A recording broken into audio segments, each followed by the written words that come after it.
Let's talk about probate. If you are selling a house after somebody has passed, the likelihood that you need probate to receive the authority to sell that home is very high. For those of you that don't know me, my name is Melinda Saunier, and I'm a real estate agent here in Fort Worth, Texas. I'm going to use a real life example of my mom who is currently going through probate for her father's estate.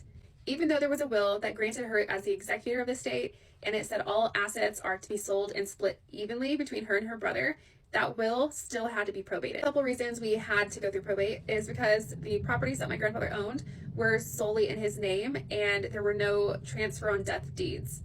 In order to file probate with the courts, my mom hired a probate lawyer, and then you have a hearing in front of the judge who will officially appoint you as the executor of the estate.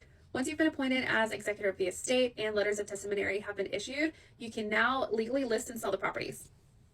So the probate lawyer also applies for an EIN number for the estate of whoever the past person is. Once you have an EIN number for the estate, you use that to go open up a checking account because the proceeds from the sales cannot go directly to the heirs. They have to go directly to the estate. And after all debts are settled by the estate, then those funds can be distributed to the heirs. This is just a simple outline on what happens with probate when you need to sell real estate. There's definitely a lot more to learn. So if you have any questions, just drop a comment or shoot me a DM.